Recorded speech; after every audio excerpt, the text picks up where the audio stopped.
Hi, I'm Bob Calhoun. My new book is The Murders That Made Us: How Vigilantes, Hoodlums, Mob Bosses, Cult Leaders, and Serial Killers Built the San Francisco Bay Area. I'm going to read from Chapter 1, titled, My Mother, the Murder Suspect.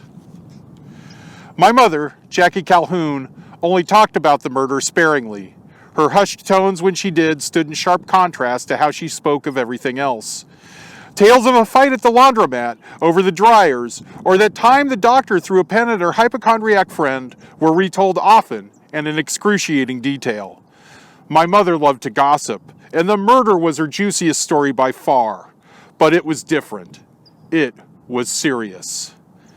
The details of the murder that she told me were muddled in my memory by the names of friends and acquaintances she knew before I was born.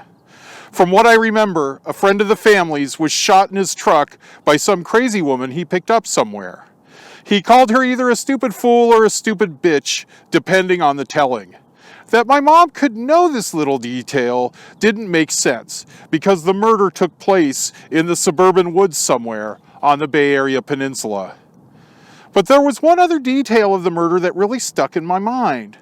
My mom spoke of growing suspicion among her clique of suburbanites as the murder investigation dragged on unsolved for months. You started to suspect everybody, friends, neighbors, she said. You didn't know who to trust. You wondered who could have done it. I always meant to write an article or even a novel out of all that backyard paranoia, but I never thought of asking my mom to retell the story of the murder until it was too late. She passed away in October 2009 after cancer had shrunk her down to almost nothing. My last conversations with her were about the hallucinations brought on by her steady supply of painkillers, or my pleading with her to drink her damned Ensure. I've never tasted Ensure, but it must be terrible. Elderly people would rather die than drink it. During those final days, I never asked my mom about the murder, or about anything else for that matter. I didn't get the story of how she moved to San Francisco from Oklahoma in the 1940s, divorced my dad in the 70s, or that time in the 50s when she went to the Black Cat, a seminal gay bar, with my dad and uncle, and all the men hit on them and ignored her. I know these stories well enough to tell you about them, but I only have recollections of her recollections, usually delivered from her favorite chair as she lit a smoke. Details are scant and murky. My dad, Leo Calhoun, is in good health, but he's pushing 80.